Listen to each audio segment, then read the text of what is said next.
everyone, welcome back to Homestead in a Box. My name is Leah and I'm super grateful to have you.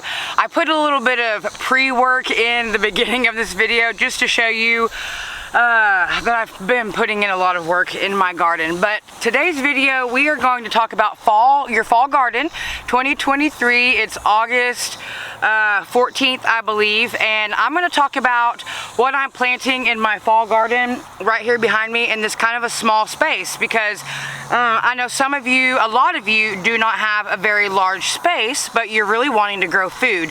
So I actually just want to implement how you can get a lot of food in a small space if that's all you have. So that's what today's video is going to be about. However, right here in the beginning, I just want to say it's been a few weeks since I've been here on YouTube, and I just kind of want to express why. One, I love showing up for YouTube. I love coming here and recording my garden and just showing you all and taking you all along on my journey with me. However, I was telling my husband last night, I was like, I feel bad because I don't get to record as much YouTube as I'd like. However, you know, when you're running a homestead, you have responsibilities all the time. I said it in the last video, for every one thing I mark off, there's 3 things that are added to the list. And sometimes if you're not living this lifestyle, it's really hard to see that. It's easy to just be like, oh, she hasn't put out a YouTube video. So always know that if there's not a YouTube video put out, that it is because I'm diligently working behind the scenes. If you follow us on social media, you know that my husband Tree is now home with me. I'm really excited about that. It allows me to be able to get a lot of things done. Like previously it was just me here, and so my list that's ever growing, it gets very overwhelming, and that's kind of what happened there towards the end. The last few weeks I just kind of like, my garden has been watered by the rain and it's been good, and then at this point it's time to plant the fall garden. And so really I just want to say to you all, like, if it's hot, if you've been discouraged, if you're just exhausted of your garden, just know like you're not alone. I was telling a friend a few weeks ago, I said it like sometimes I want to light a match to it, and I am no different. I have my struggles just like everybody else does. Like, y'all seen me just prune these basil plants, and I had to cut them back because one, they were going to flower because I hadn't touched them in a minute, and then basil helps with aphids and things like that. But whenever your basil plants are so tall, they're leading up to your tomatoes, it's basically like I'm just helping the aphids get up my tomatoes. And so there is some result of that, and I'm going to show you just real life in my garden. But the main thing I want to make today's video about is what to plant for your fall garden, because I keep getting asked about it, and what you can plant in a small space. So again, I took a small space down here at the end of my garden. I'm going to get it kind of worked up, get the soil moistened, and then really just show you all what you can plant and what you still have plenty of time to harvest.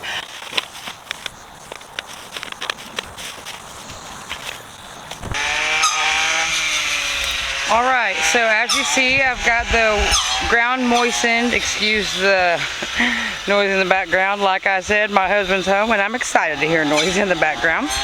I've got all the ground moistened over here, and this is where I'm going to implement some square foot gardening. Also, I just want to say, remember, plant what your family eats. Okay, you can see here where I have squash plants I've previously planted, and right here and right here, I'm actually going to be tearing those out. Squash bugs have pretty much already taken over them, and I have moved all of my squash to around my flagpole, and I will show that to y'all also.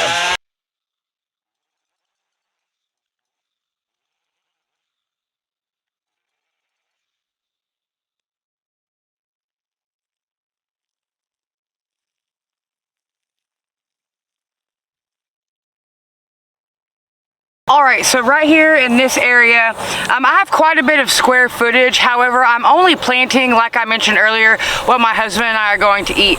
I'm going to talk about the things that you can plant, and I'm going to show you what I am planting. So one of the main things I'm wanting to get in the ground for last fall harvest are green beans. So I have these Jade China green beans. I don't know if you can see them if my screen, well, there we go.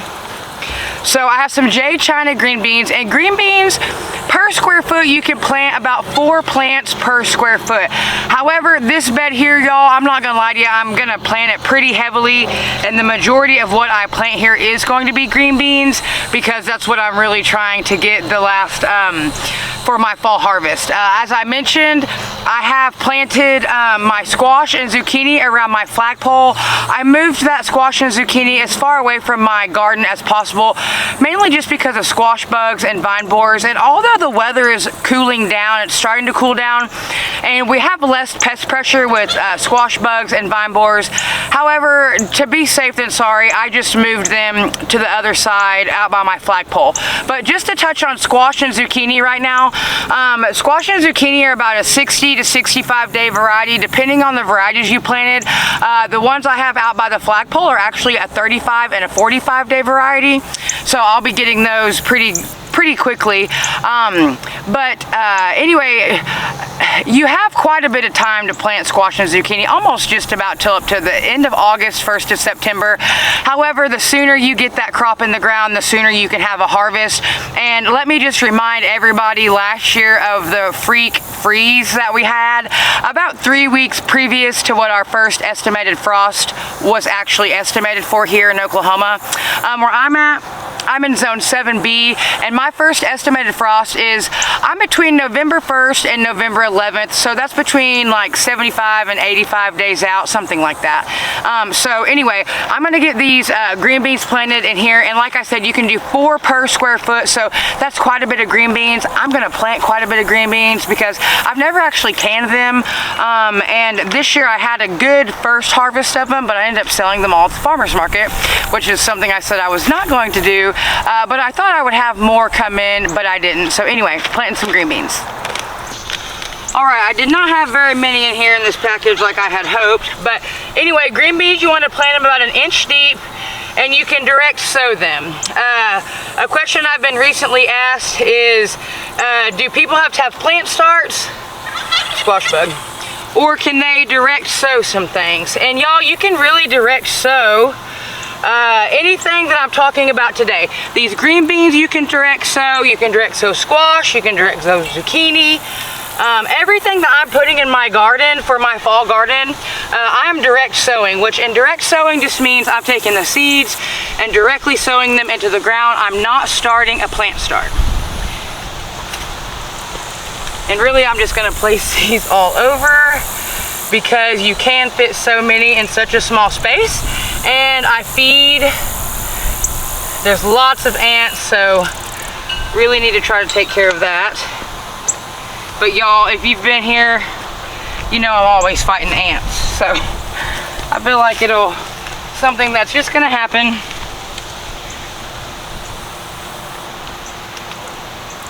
And like I said, I'm planting the whole rest of this package of green beans. And I'm not really placing them in any particular order because I'm the one that's gonna be out here tending them.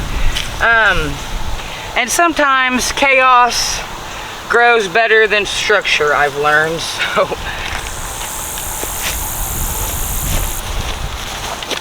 the sun's in my eyes, but I don't think y'all can see my eyes. So a little bit further down, I'm gonna be planting some cucumbers. Truth bomb, I haven't had cucumbers since I went on vacation.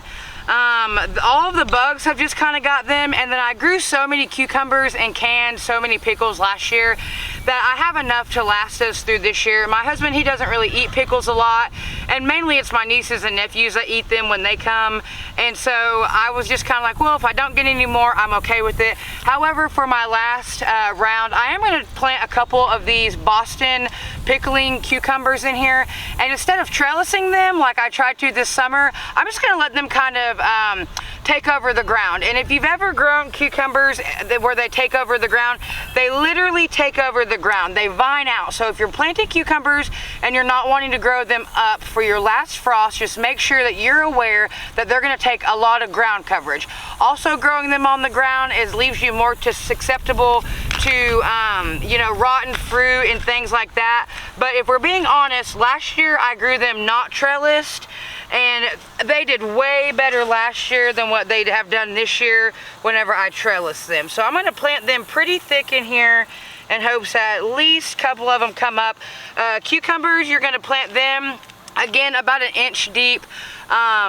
And you have plenty of time to plant cucumbers before your first estimated frost. I'm gonna go check in my bowl of all my seeds and see what else I have in there. I found another variety of green beans. These are Blue Lake bush beans. They don't require any staking. All the beans I'm planting over here aren't gonna require any staking. And I did plant the cucumbers between these rows of beans I'm about to plant. Like I said, knowing that a cucumber, it's gonna cover a lot of the ground. But I'm gonna get the rest of these planted. Look, squash bugs. I've been killing squash bugs all day. Hence why I planted the squash in a different place. These beans, again, you're gonna plant them an inch deep. One thing, let me just also remind you, and I know I'm not looking at where I'm planting these because I can plant them pretty thickly. One thing I want to remind you is that remember, when you're planting new seeds, direct sowing them into the ground, don't let them dry out, okay? Like right now, our temperatures are pretty good where I'm at for the next few days, but I do hit the hundreds again by Saturday. So watering my garden, knowing that there's seeds out here, it's pretty important. Like, you don't want your seeds to dry out or they're not gonna sprout. So, and a lot of these seeds will sprout between 3 to 5 days, depending on what it is, but most of them will sprout, like I said, between 3 to 5 days, so then I'll know where they're at. But you definitely want to make sure that you're watering them. All of this empty space I'm fixing to fill up. You can see where Critters got that tomato plant. Lots of little baby ones down here on the ground. Great to feed the worms in the soil. But I'm going to come in on both sides of this side of the tomatoes and on the other side of the tomatoes, and I'm going to start direct sowing some spinach within the next week and different varieties of radishes.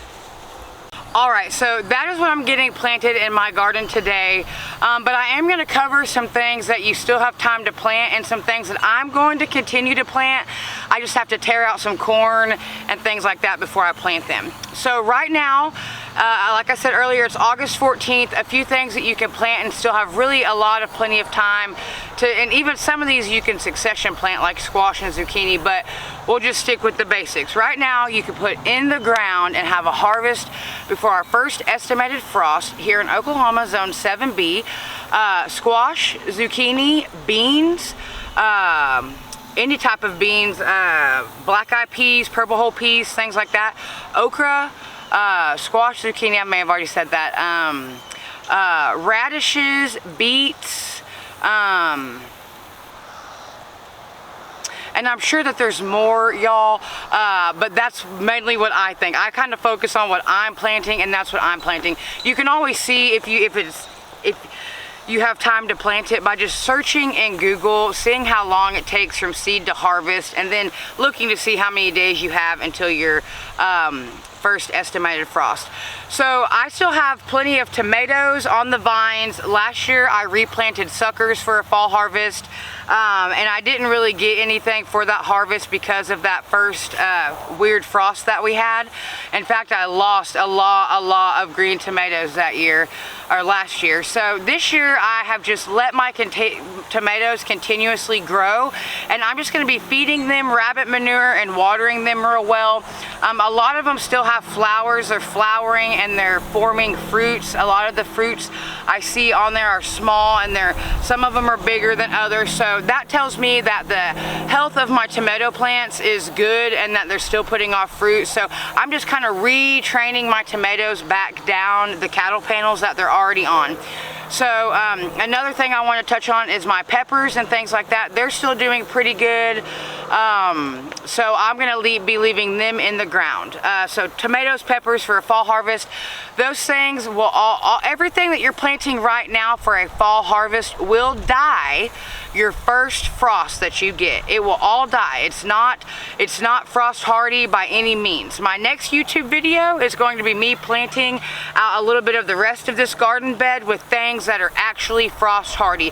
That way, if we get a weird frost at the end of October, before the 1st of November, before it's estimated, those things that you're planting now that'll be pretty good and well grown by then, they will survive that frost. So that's going to be my next YouTube video. I will be getting that out here pretty quick and diligently. That way everybody can kind of keep up with my times. The one thing that whenever I first started out gardening is I tried to just get the times down. Like I remember asking other people and nobody really being able to tell me because they're not here where I'm at, and because everybody's home is different, and somebody can be in the cuff of the mountain or the valley of the mountain and it be completely different your frosts are. So I'm going to encourage each and every single one of you to write down your temperatures on the dates. Get you a garden journal, write down in your journal, you know, what did well, what didn't do well in cooler temps, you know. Like with the temps cooling off, the pumpkins I planted a couple, probably like 4 weeks ago, fingers crossed I get pumpkins. However, some things require a little bit more heat than other things. Not saying I won't get pumpkins, but friends, how many times do I say this? It is literally trial and error. If you don't try, you really don't know, you know? And so that's why I'm always willing to try. I'm always willing to try new things. I'm always trying to encourage you to try new things and just to plant the seed. Like I said, today it's August 14th. You have plenty of time to get a fall harvest in. If you haven't planted a garden all year and you're like, okay, you're watching this video and you're like, okay, she's convinced me to plant a garden, you can still eat a lot of things. You can still harvest a lot of things just for your fall garden, even if you don't want to migrate into the winter garden, okay? In the winter garden, what that looks like for me, just to give you a little tidbit, is cabbage, Brussels sprouts, cauliflower, broccoli, kale, spinach, lettuce, radishes, carrots, beets, turnips, collard greens, mustard greens. All of those things survive winter, okay? So if you're like, I don't even want to do a fall garden, over it, so over garden, and you just want to take like a month break and you want to hit it back at the end of August, 1st of September, mid-September, and you still want to grow food all winter long, you can. Just hang out here with me and I'm going to show you all how to do that. Thank you guys so much for coming and hanging out with me. I am grateful for each and every single one of you. Like, genuinely makes me a little emotional from the bottom of my heart. I mean, you all are the reason I show up here every time and make a video and put it out there, is because you want to learn, you want the information that I have. The information that you learned from me, take this information and teach it to other people that might be into gardening. Share my video with them, tag them in my post, invite them to follow my social media pages, you know, and just take the information that you learn here and share it with somebody else who doesn't even have a clue who I am, but they enjoy gardening and you want to share that information with them. Again, thank you all so much for being here. I'm super grateful for each and every single one of you. I am sending you all good vibes. Take some time, send somebody some good vibes, and I'll see you guys here pretty soon. I promise. It will be soon this time.